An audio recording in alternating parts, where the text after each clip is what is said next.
My own daughter, my Clara, handed me a thick envelope of cash right there in the parking lot of the grocery store. Her eyes, which used to be so full of warmth, were as cold as ice. She said, "This should be enough. I'm starting a new life now, Mum. Don't try to find me, don't call me." People from my church, folks I'd known for 30 years, just stopped and stared from their cars. No one moved. No one said a word as my world fell apart right there on the cracked asphalt. Friend, before I go on, let me ask you, would you do me a kindness? Tap subscribe so you don't miss what comes next, and tell me in the comments where you're listening from. It helps me see just how far my story reaches. The money felt like poison in my hands. It wasn't a gift, it was a payment. A final transaction to close the account of a mother's love. I looked at her, my only child, and it was like a stranger was wearing her face. I wanted to scream, to ask her why, but my throat was closed up with pain. She just turned and got into a shiny black Cadillac with a man I'd never seen before. As the car sped away, I was left standing there, holding her goodbye money. I didn't know it then, but she wasn't just leaving me. She was helping a monster steal the only thing I had left. It's funny, isn't it? How everything can change in a moment. Before that day in the parking lot, my life was small, but it was full. Just a few weeks earlier, I was in my little kitchen, the one with the faded yellow wallpaper, humming to myself. The smell of my slow-cooked beef stew filled our tiny house. That stew was Clara's favourite. She'd always say, "Mama, your stew could cure anything."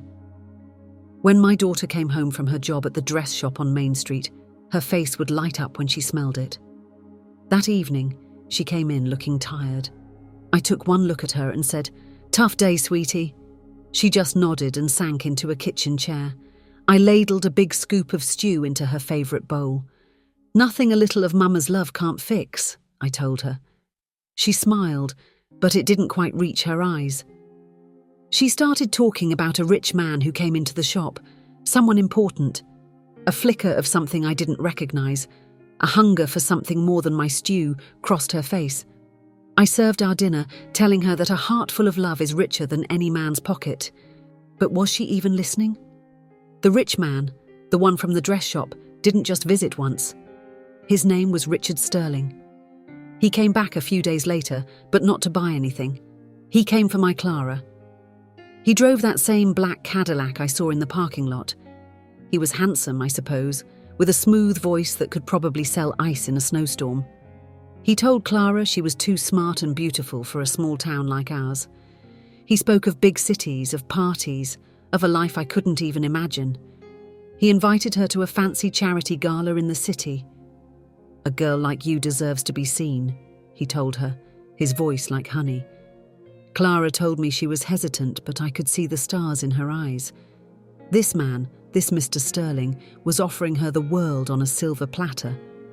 He gave her a thick envelope of cash. "Go buy yourself a gown," he said, "a gown worthy of a queen." That money felt heavy with promises that would cost us everything. Did she see the danger, or was she already blinded by the shine of his world? To go to that fancy gala with the rich man Richard Sterling, my Clara told me her first big lie. She stood right there in our living room, the one with the worn-out floral sofa, and couldn't look me in the eye. She said, "Mama, the company is sending me to a work conference in the city for the weekend. It's a huge opportunity for me." My heart swelled with pride. I thought, my girl is finally getting the break she deserves. I had no reason to doubt her. Why would I? She was my daughter. I packed her a little bag with a thermos of coffee and some peanut butter sandwiches, just like I did when she was in grade school. "You be safe now, you hear?" I told her, tucking a $20 bill into her coat pocket for emergencies. She hugged me tight, so tight it almost hurt. "I will, Mama. I love you," she whispered. That hug felt different, like a goodbye. I just didn't know it yet. I watched from the window as Mr. Sterling's black Cadillac pulled up to the curb. She got in without looking back. How could I have known that the road she was on didn't lead to a conference, but to a gilded cage? Clara told me later that the whole night felt like a dream. The gala was in a grand ballroom with chandeliers that dripped with crystals like frozen tears. Women in sparkling gowns and men in sharp tuxedos floated around them. My daughter Clara said she felt like Cinderella. The rich man, Richard Sterling, never left her side, holding her hand and introducing her to powerful people. He made her feel like she was the only person in the room. But then, for just a moment, the dream turned into a nightmare. She went to find the powder room, and on her way back she saw Mr. Sterling in a quiet hallway. He was on his phone, and his charming face was gone. He looked like a snake. "I don't care about the old lady," he hissed into the phone. "That piece of land in Havenwood will be mine. Just get the deed ready." When he saw Clara, his face changed back in an instant. He smiled that slick smile and said, "Just business, my dear." He took her hand, and she told me his touch was suddenly ice cold. She had seen the wolf just for a moment hiding behind the gentleman's smile. A few weeks later, after he had showered her with gifts and promises of marriage, Mr. Sterling showed his true colours. He took my Clara to a quiet, expensive restaurant. He told her he loved her more than life itself and wanted to build a future with her. Then he lowered his voice. "But my world is a delicate one, Clara," he said, his eyes turning hard. "We can't have any loose ends from the past. We need a clean slate." She asked him what he meant. My heart breaks just thinking about his answer. He looked at her and said, "Your mother. She's a good woman, I'm sure.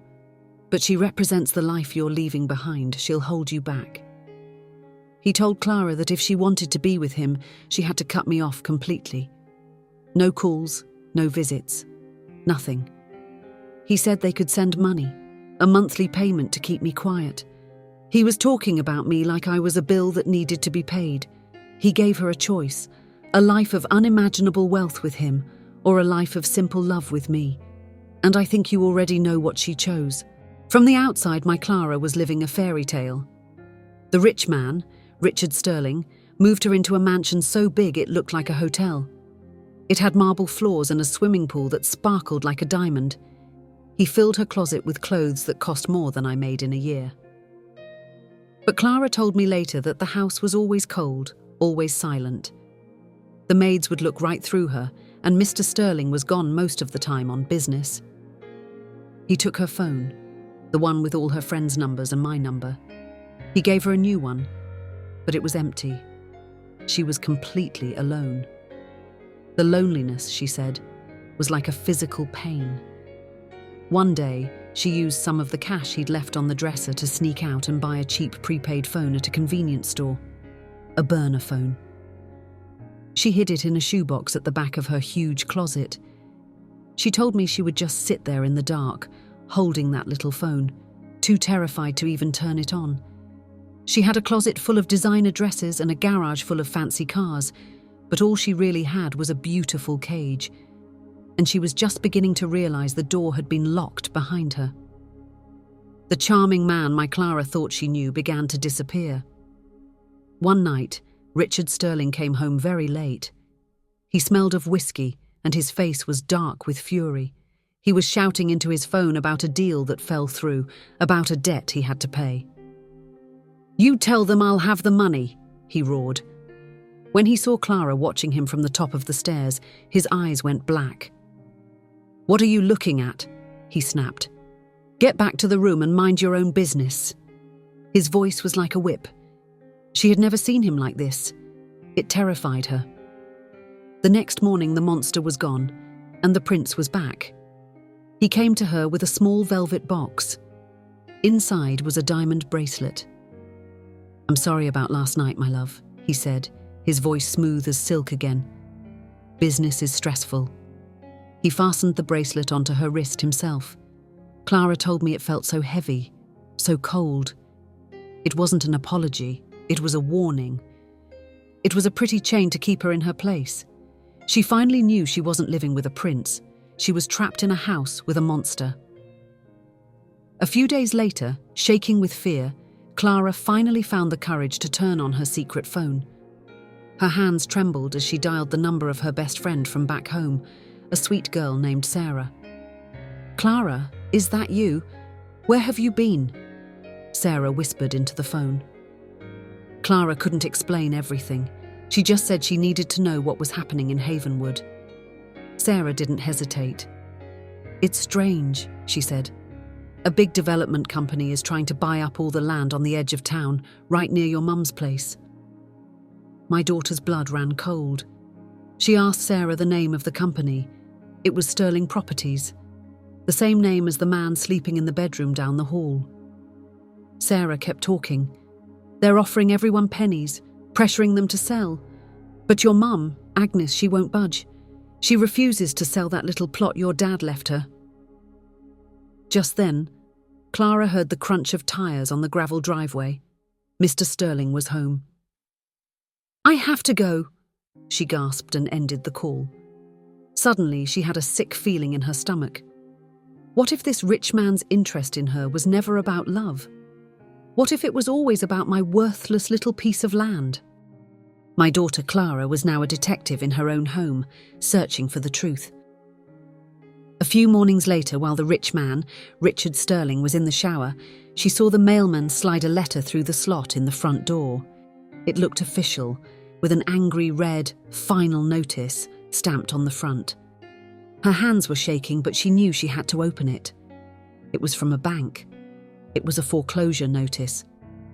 It said Mr. Sterling was millions of dollars in debt, and if he didn't pay, the bank would take everything, including the very mansion she was standing in. She sank onto the cold marble floor, the letter rattling in her hand. It was all a lie. The money, the cars, the fancy parties. It was a performance, a grand show put on by a man who was broke. He wasn't a prince. He was a fraud. She had sold her soul, betrayed her own mother, for a fantasy. She had chosen a kingdom of glitter, only to find out it was a house of cards, and the wind was starting to blow. She had traded my love for a mountain of debt, and she was standing right in the middle of it when she heard his key in the lock. Clara confronted him that evening, holding up the bank letter. For the first time, Richard Sterling didn't have a smooth answer. The charming mask melted away, and what was left was ugly and desperate. He snatched the letter from her, his face twisted with rage. You went through my mail, he snarled. He didn't deny the debt. He just told her it was a temporary problem that his big deal in Havenwood would fix.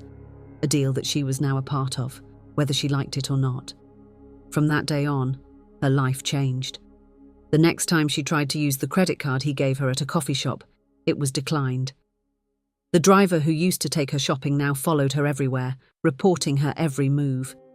Mr. Sterling took her car keys. For your own safety, my dear, he said, but his eyes told her the real reason. She was not to be trusted. She was his property. That night she crept downstairs and tried the front door. It was deadbolted, but he had also put a chain on it, the kind you slide on from the outside.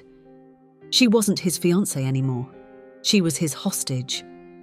Trapped and terrified, my Clara knew her only hope was that cheap phone hidden in her closet. She had to understand why my small, forgotten piece of land was so important to this powerful, desperate man. She called her friend Sarah again, her voice a frantic whisper. Sarah, you have to tell me. Why does he want my mother's land so badly? It's nothing but rocks and weeds. There was a pause on the other end of the line. Then Sarah spoke, her voice low. Clara, it's a secret, but people are starting to talk. Sarah told her a rumour that was spreading like wildfire through town. The state was planning to build a new highway, a major bypass to ease traffic, and the plans showed the main exit ramp was going to be built right on my property.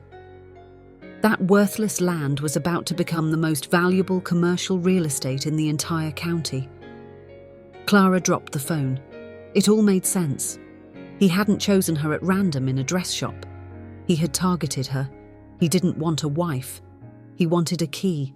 And my poor, foolish daughter was the key he needed to unlock my ruin. That night, while the monster, Richard Sterling, was out at one of his fake business dinners, my Clara found the key to his office. She knew she had to find proof, something solid she could use against him. In his big mahogany desk, she found a locked drawer. She pried it open with a letter opener, her heart hammering against her ribs. Inside there was a file with her name on it. It held a background check on both of us, but that wasn't the worst part. Beneath it was a stack of letters, tied with a ribbon. They were my letters. You see, Mr. Sterling had given her a P.O. box address, telling her it was a safe way for me to write to her. And I had.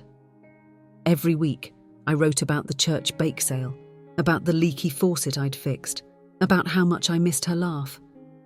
I ended every single one the same way. Please just call me, Clara. I love you. He had kept every one.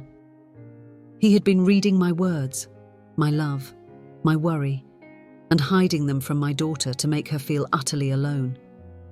He hadn't just stolen her future. He had stolen my past messages of hope. And in that moment, her fear finally burned away, leaving nothing but the will to fight back. Now I want you to know I wasn't just sitting back in Havenwood weeping and waiting. A mother's heart is a strong thing. The pressure from Sterling's company was getting worse. Men in suits were knocking on my neighbours' doors, trying to scare them into selling. So, I did what we women do when the world tries to push us over. I organised. I went down to the church basement for our weekly community meeting. I stood up, my voice clear and steady, and I told the other women what was happening. My best friend, Martha, stood right beside me. They think we're just a bunch of old ladies, I said to the room. They think they can frighten us and cheat us. They're about to find out what old ladies can do when you threaten their homes and their families. A fire lit in that room. We took the money we'd saved from a dozen bake sales and we decided to hire a lawyer, a young man who grew up right here in Havenwood and was now a hotshot lawyer in the city. I picked up the phone, my hand steady. I wasn't just a mother praying for her daughter anymore. I was a woman getting ready for a war. Back in that cold mansion, my Clara was still digging through the file she had found, and that's when she saw it, the final, most evil piece of his plan. Tucked at the very bottom was a legal document, a power of attorney. It was a piece of paper that, once signed, would give Richard Sterling the complete authority to sell my land. He had already forged my signature on it, a messy, fake-looking scrawl. But there was another line, a line for a co-signer, which the fine print said was required if the primary owner was over a certain age.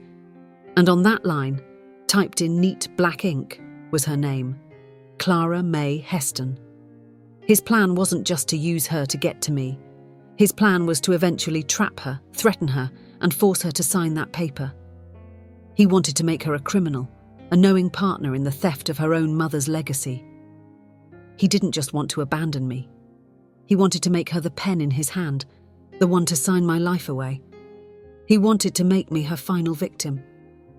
Clutching that evil piece of paper, my Clara knew she couldn't fight this monster, Richard Sterling, alone. She was a prisoner, but she remembered the name of the lawyer the women from my church had hired, a young man named Ben Carter.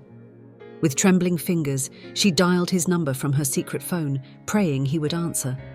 When he picked up, the story of her last few months came pouring out of her like a flood, the lies, the debt, her imprisonment, and the forged document. She didn't stop until she had told him everything. There was a silence on the other end of the line. Then Ben spoke, his voice calm and strong. "Clara? Oh my God! Your mother and the church ladies. They hired me last week. We've already started investigating him." My daughter started to cry, but these weren't tears of sadness. They were tears of relief. Ben continued, "You are in terrible danger, but I want you to listen to me. You are not alone anymore." He told her not to panic, not to let Sterling know she had the document. "He thinks you're his pawn," the lawyer said. "It's time we let him move his piece right into our trap." She hung up the phone, her fear replaced by a cold, clear purpose. The game had changed. She was no longer a pawn. She was the bait. Following the lawyer's instructions was the hardest thing my daughter ever had to do. She had to become an actress. That evening, she went to Richard Sterling and put on the performance of her life. She cried, telling him how sorry she was for being suspicious, how the loneliness had made her crazy. She looked that monster in the eyes and said, "You were right, Richard, I was being sentimental. My mother, she's from the past. You are my future. I'll do whatever it takes. I'll sign the papers." He believed every word. His ego was so big, his arrogance so complete, he couldn't imagine a girl like her could ever outsmart him. He smiled, that smug, terrible smile. "I knew you'd see it my way, my love," he said, stroking her hair. "I knew you were a smart girl." He was so pleased with himself, so sure of his victory that he didn't see the steel in her eyes. He didn't see the woman who was quietly plotting his downfall. He told her they would drive to Havenwood the next day to sign the papers in front of a notary he had arranged. He thought he was walking into his victory. He had no idea he was walking into our trap. The drive back to Havenwood was the longest 3 hours of Clara's life.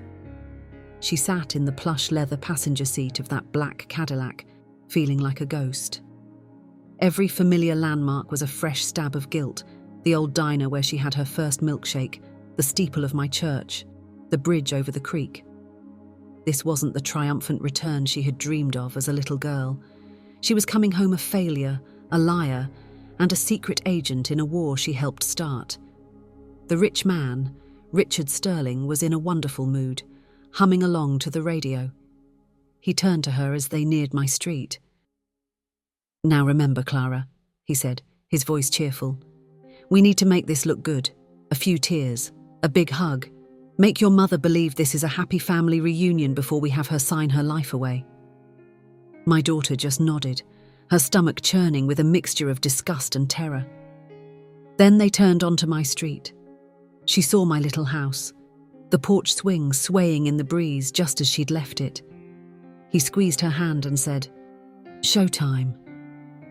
And my poor brave girl took a breath and prepared to face the woman whose heart she had broken. My daughter Clara walked up the cracked concrete path to my porch. The rich man, Richard Sterling, was right behind her, carrying a fancy box of chocolates and smiling like he was a visiting king. He held out his hand to me.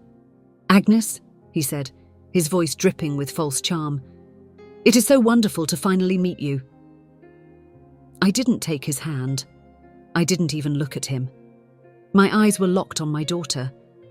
There were a million things I wanted to scream at her, 1,000 tears I wanted to cry. But when I looked into her eyes, I didn't see a monster. I saw my little girl, lost and terrified.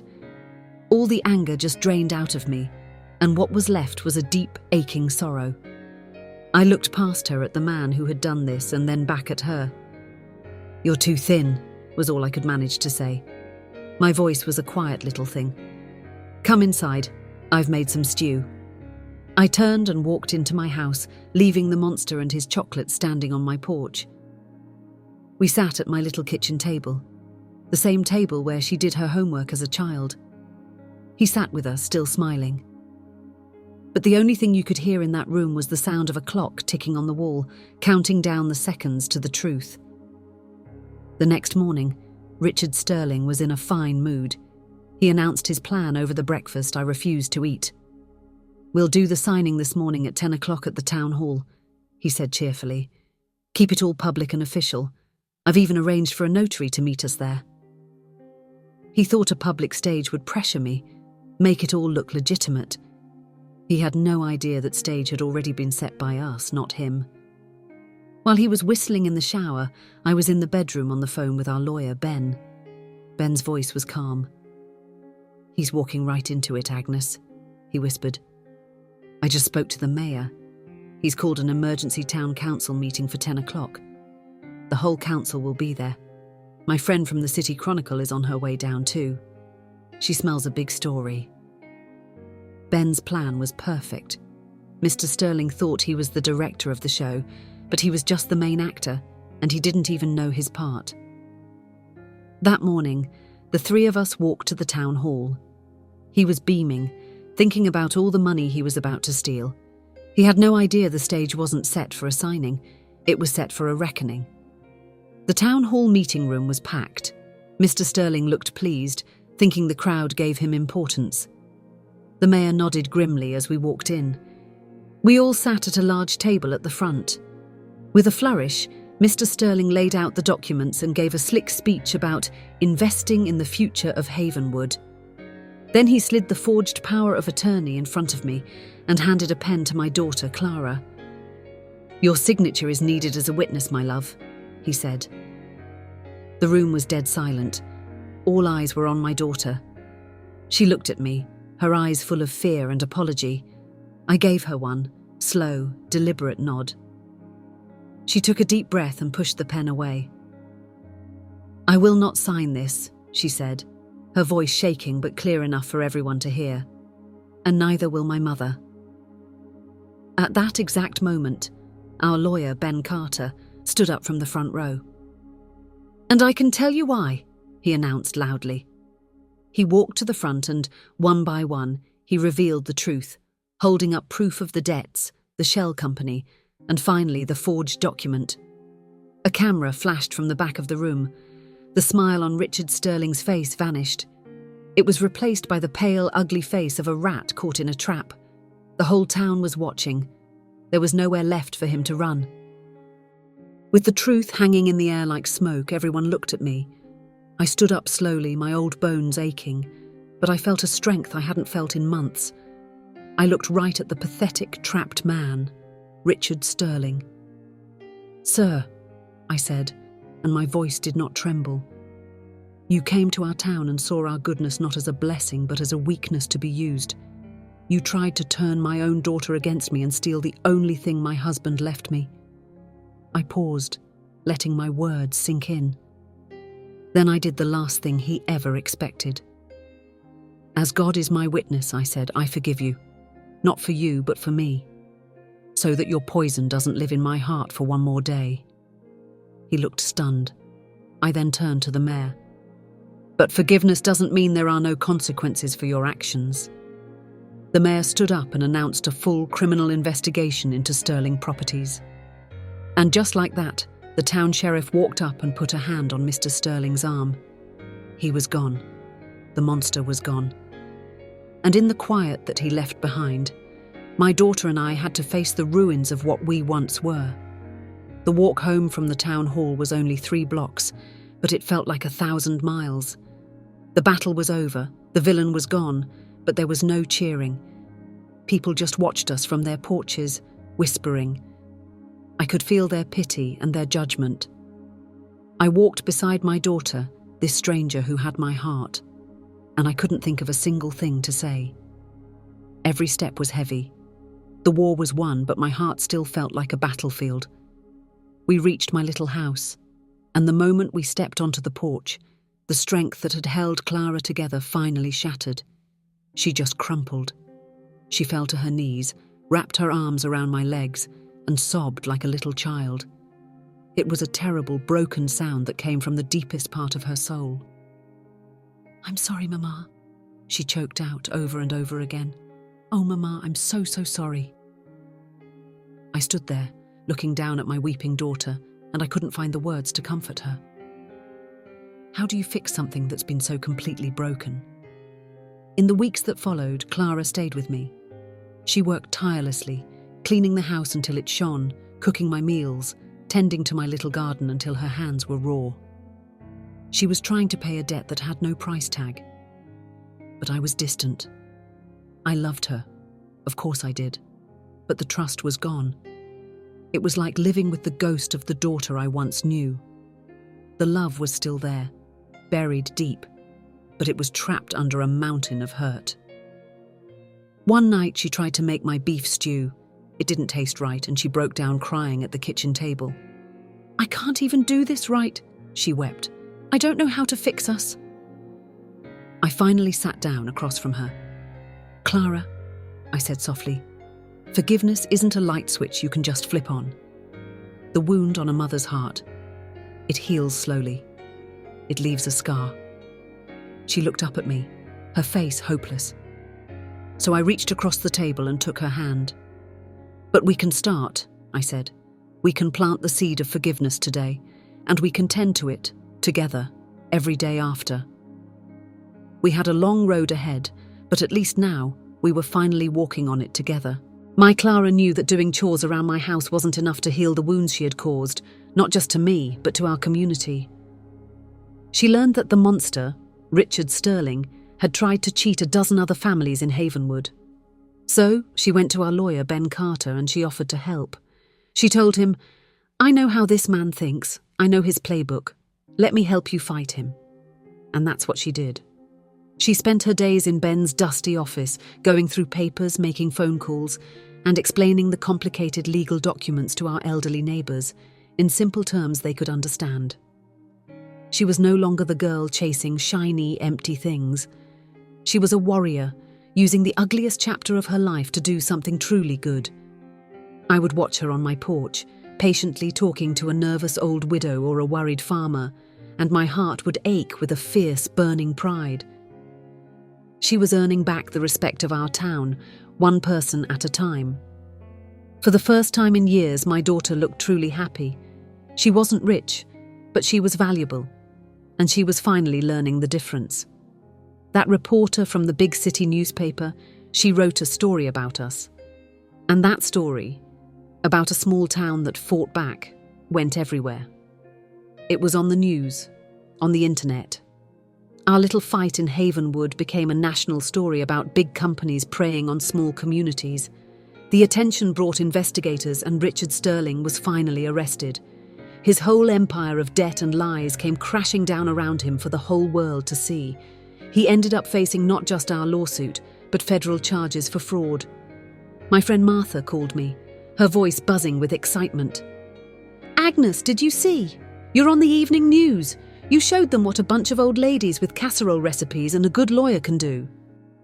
It was a strange thing to see our quiet lives held up as an example.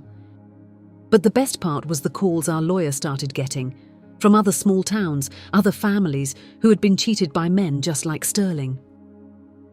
It was strange to think that our greatest pain had led to something that would protect so many people. It didn't erase our scars, but it helped to heal them. Months passed. Life settled into a new kind of normal, a peaceful normal. Our little house was often busy, with Clara meeting with neighbours at our kitchen table, helping them with their paperwork. The ghost of the girl who left was finally gone, replaced by the strong, kind woman she was always meant to be. One evening I came into the kitchen, and the most wonderful smell was in the air. Clara was at the stove stirring a big pot. She was making my beef stew. She ladled a bowl for me, her hands steady, her eyes watching me, full of a quiet hope. I took a bite. The flavours were perfect, rich and warm, just like I remembered. It was more than just soup. It was a memory. It was a promise. It was an apology in a bowl. A real, true smile finally spread across my face. I looked at my daughter, my beautiful, redeemed daughter, and said, "Clara, it tastes like home."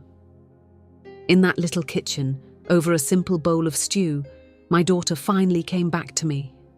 And my heart, which had been broken for so long, was finally whole again. Just when life had settled into a peaceful quiet, the mailman delivered a mystery. It was a thick, yellowed envelope from a government office, the Bureau of Land Management. It had been forwarded so many times it was covered in stamps and scribbles. It was addressed to my late husband, who had been gone for nearly 20 years. "It's probably just junk mail," I said to Clara, but she urged me to open it. "You never know, Mama," she said. Inside was a letter full of dense legal words that were hard to understand. But it was a map, tucked between the pages, that made us stop. It was a geological survey map of our county. And there, right over the little square that marked my land, was a big red circle. According to the report dated 15 years ago, a government survey had found that my worthless plot of weeds and rocks was sitting directly on top of a massive, untapped deposit of natural gas. An attached assessment estimated its potential value. We just stared at the paper, at the number with all those zeros after it. The whole time we'd been fighting for a piece of dirt, we had no idea we were living on top of a buried treasure. We sat at my kitchen table for a long time just staring at that letter. A year ago, this news would have sent Clara into a frenzy of excitement. A year ago, this news would have been the answer to all her dreams. But my daughter had changed. She looked at the paper. Then she looked at me, her eyes clear and calm. "All that scheming," she said quietly. "All the pain he caused for something that was already ours." She finally understood. The money wasn't the prize. The fight to protect our home, our integrity, our family, that was the prize. "Your father never cared about money," I told her, my voice thick with emotion. "He loved this land because he was born here, and he loved this town. That is his true inheritance, Clara. Not what's buried under the ground, but the strength to protect what you love on top of it." She reached across the table and squeezed my hand. The money didn't feel like a lottery ticket anymore. It felt like a responsibility. And for the first time, we knew exactly what we had to do with it. 6 months later, I was sitting in the back of the Havenwood Town Hall, the same room where our nightmare had ended. But this time I was watching my daughter, Clara, standing at the podium. She was not a broken girl anymore. She was a leader.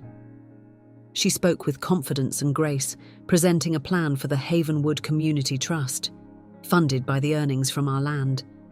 She talked about building a new health clinic, funding college scholarships for our kids, and giving grants to our local farmers. She had turned our private blessing into a gift for the entire town that had saved us. As people clapped and cheered, my heart was so full I thought it might burst. After the meeting, as folks crowded around to congratulate her, a well-dressed older man I'd never seen before quietly approached me. "You must be Agnes," he said, his eyes kind. "I was a friend of your husband's, from the service. He made me promise that if your family was ever secure, I should find you. There's something he wanted you to have." He reached into his coat and handed me a small, locked wooden box. I held it in my hands, its weight full of secrets. Our story, I realized, wasn't over. A new chapter was just beginning.